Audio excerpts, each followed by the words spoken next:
এখন আমরা খেতে এসেছি পনির টিক্কা মশলা। এর আগে আমরা ভেজ মাঞ্চুরিয়ান, তারপর খেলাম জানো ওটা মোমো, বার্গার।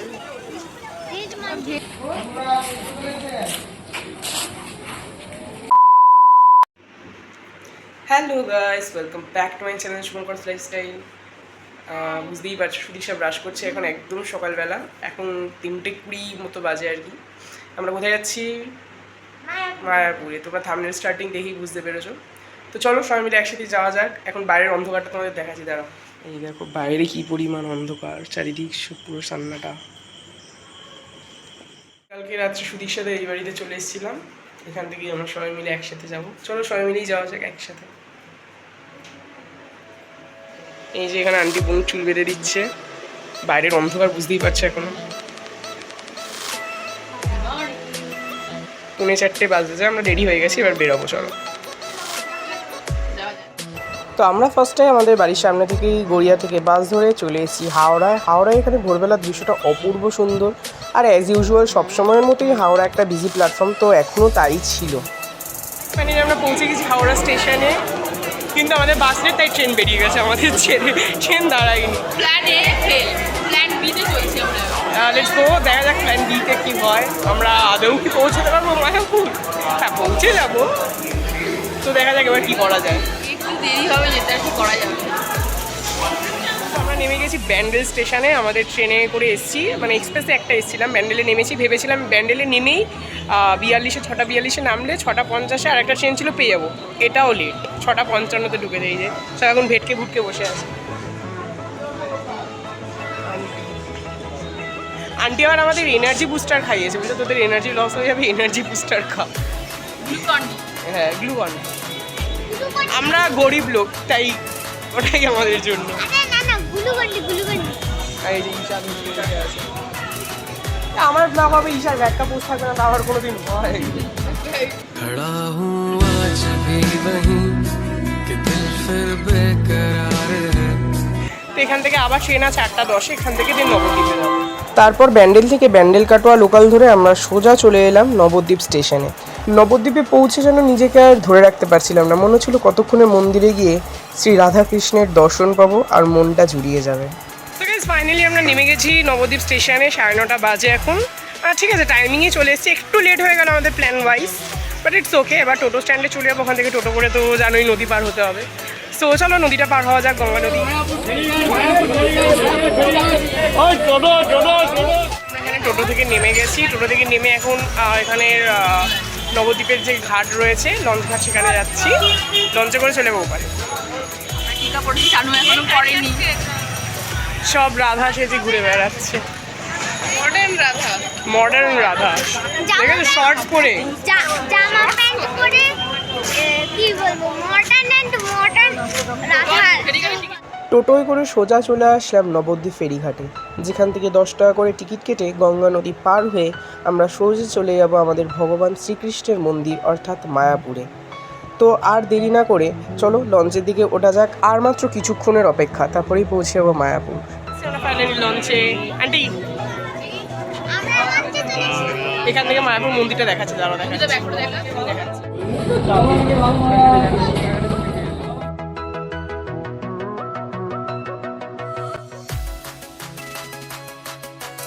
তো গাইস, ফাইনালি আন্টি সানগ্লাসে ডাকছে, আমরা রুম নিয়ে নিয়েছি।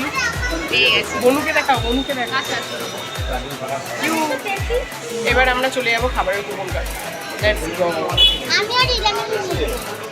জগন্নাথ দেবের স্নানযাত্রার জন্য এই মন্দিরের ভিতরের হোটেলগুলো 20 দিনের জন্য বন্ধ থাকে, তো আমরা একদম দেরি না করে মন্দিরের বাইরেই হোটেল নিয়ে নিয়েছিলাম, একদম গেটের সামনে ছিল। হোটেল নিয়েই প্রথমেই আমরা চলে আসি আমাদের ভোগের কুপন কাটতে। এখন চলে এসেছি এখানে খাবার কুপন কাটতে, এখান থেকে আমরা খাবারের কুপনটা কেটে নেবো আমাদের।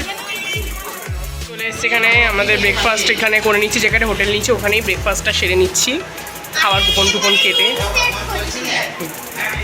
তো চলো খেয়ে নেওয়া যায়। তো গাইস, এই যে আমরা রুমে এসে ফ্রেশ হয়ে নিয়েছি, এই যে ঈশা সাজছে গুজছে, আন্টি এসে কেটে গেছে, বনু স্নান টান করে ফোন নিয়ে বসে পড়েছে। এবার আমরা চলে যাবো আর কি, যেখানে খাবো সেখানে খেতে চলে যাবো মন্দিরে। তো চলো সবাই। सारी उम्र मैं जो कर जा बढ़िया रहा तेरे पीछे जिंदगी। गाइस, এই যে আমরা রেডি হয়ে বেরিয়ে পড়েছি, প্রচণ্ড রোদ্দুর এখানটায়।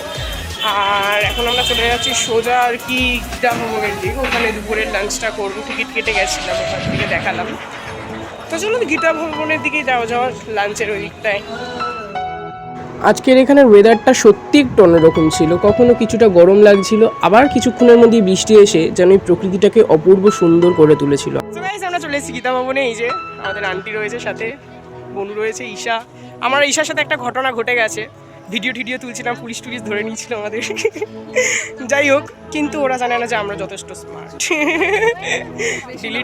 ডিলিট করিয়েছিল, কিন্তু আমরা আবার রিস্টোর করে নিয়েছি। যাই হোক, চলো এবার খেয়ে নেওয়া যাক। কি ছবি তুলেছিস? ডিলিট করতে রিস্টোর করবে? ভিডিও কিসের ভিডিও করেছিস? আর নিজেদেরই। আচ্ছা, তাতে আবার ডিলিট করার কি? নিজেদের video I don't know. Police uncle বলেছিল। ইয়াপ, হ্যাঁ পড়েছি আমরা এখানে খেতে। এই যে কি সুন্দর সিস্টেমেটিক, কত ভিড় দেখো পিছনে। কিছু বলবো? গীতা দাদা ভবনে রাতে খাবো, একটু স্পেশাল মেনু কেটে নিলাম আজকে। কি সুন্দর এখানের পরিবেশন, এত সুন্দর প্রসাদের করবে, আবার কি কি পাচ্ছে। চলেছে ভাত, ডাল, আলুর একটা সবজির তরকারি, কত খাবার আছে, বাকি আছে। আর কি সুন্দর সিস্টেমেটিক ব্যাপারটা, খুবই সুন্দর। রয়েছে পনিরের তরকারিও, আন্টি খাচ্ছে।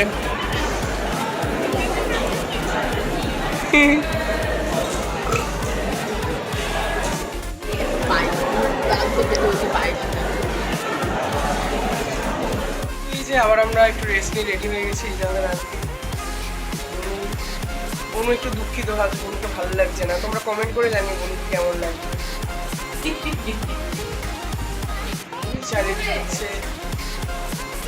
সে তো বসেই চলেছে এসে থেকে। হ্যাঁ, সো এখন আমরা আবার একটু গোশালার দিকে যাবো, দেন কীর্তন হয়তো শুনবো, সেগুলো হয়তো তোমাদের দেখাতে পারবো না, কারণ মন্দিরের ভিতরে ক্যামেরা অ্যালাউ নেই। তো চেষ্টা করবো যতটা দেখানো যায়। চলো, হোটেলে এসে একটু রেস্ট নিয়ে আবার আমরা বেরিয়ে পড়ি বিকেলে আমাদের মন্দিরের চারিপাশ দর্শন করতে। আর আজকে আমরা চলে যাব সোজা ভগবান শ্রীকৃষ্ণের মন্দিরে, যেখানে আমরা দেখে নেব সন্ধ্যা আরতি আর কীর্তন, যার জন্যই আমাদের মূলত আসা এখানে। এই যে আমরা রেডি হয়ে বেরিয়ে পড়েছি, আবার এখান থেকে টোটোয় করে গোশালায় চলে যাবো। মন্দিরের ভিতরে যাই, সেখান থেকে টোটোয় করে যাওয়া যায়। কোনো গাড়ি আজকে গোশালার দিকে না যাওয়ায় আমরা মন্দিরের চারপাশটাই ঘুরবো বলে ঠিক করে নিই। এখানে এই যে দৃশ্যটা, প্রকৃতির যে অপূর্ব সুন্দর, সেটাই আমরা এখানে দাঁড়িয়ে উপভোগ করছিলাম। আমরা সকলেই জানি মায়াপুর একটি শান্তির জায়গা, আর প্রকৃতির মাঝখানে দাঁড়িয়েই আমরা যেন সেই শান্তিকে খুঁজে পেয়েছিলাম। মন্দিরের সামনেটাতেই আমরা খেয়ে নিচ্ছি, এখানে মোমো খাচ্ছি। গোশালায় যাওয়া হবে না তো আজকে গাড়ি নেই, তাই গোশালা যাবো না। তার সাথে সাথে একটা বার্গারের মতনই কিছু একটা দেখতে, ঠিক বার্গারই মেবি, এবার কি একটু অন্যরকম। কি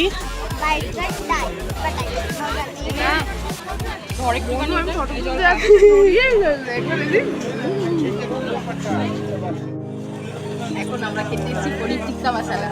এর আগে আমরা ভেজ মাঞ্চুরিয়ান, তারপর খেলাম জানি ওটা মোমো, বার্গার, অবভিয়াসলি সবই বেশি হবে। এখানে চলে এসেছে পনির টিক্কা মশলা, দেখতে তো অসাধারণ লাগছে, 60 টাকা। এবার দাম অনুযায়ী তো ঠিকই আছে, খেয়ে দেখা যাক। তোমরা বেশি এখানে ট্রাই করতেই পারো, খাবারগুলো খুব সুন্দর রয়েছে।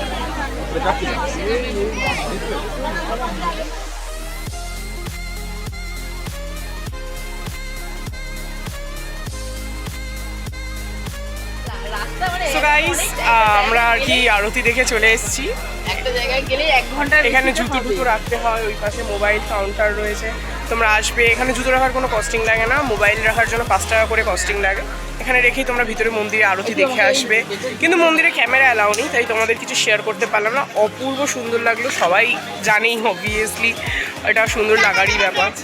আর কালকে যেহেতু কালকে জগন্নাথ দেবের স্নান যাত্রাতে, আজকে ঠাকুরকে অসাধারণ সুন্দর সাজিয়েছে, খুব দারুণ লাগছিল দারুণ দেখতে। লাগছিল। তোমাদের সাথে সেটা শেয়ার করতে পারলাম পারবে না। আমরা একভাবে তাকিয়ে জাস্ট বসেছিলাম 1 ঘন্টা পুরো আর কি। যাই হোক, এখন আমরা এখানে আশপাশে মার্কেটটা ঘুরে নেবো, দেন গদা ভবনে আমাদের আর কি খাওয়ার কুপন কাটা আছে রাত্রে, সেখানে গিয়ে খেয়ে নেবো। চলো মার্কেটটা ঘুরে দেখা যাক। অন্যান্য দিনের তুলনায় কালকে যেহেতু স্নান যাত্রা, তাই আজকে ভালো ভিড় রয়েছে এখানে। আমরা বুঝতে পারিনি কালকে স্নান যাত্রায় এতটা ভিড় হবে। যাই হোক, ভালো লাগছে। সন্ধ্যা আরতি দেখে আসার পর আমরা মন্দিরের পাশে যে মার্কেটটা রয়েছে সেটাই ঘুরে ফিরে দেখছিলাম, আর কিছু কেনাকাটাও হয়েছে। আর কেনাকাটার পরে আমরা বেশি দেরি না করে সোজা চলে যাই গধা ভবনের দিকে আমাদের রাত্রে খাওয়া দাওয়ার জন্য। আমরা চলে এসেছি একটা শাড়ির দোকানে, আন্টি শাড়ি ঠাড়ি কিনছে এখানে।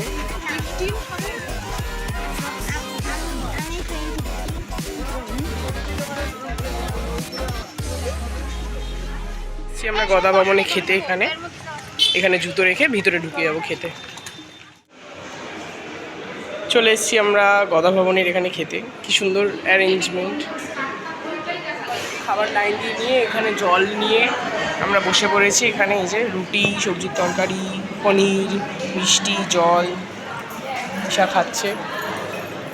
আন্টি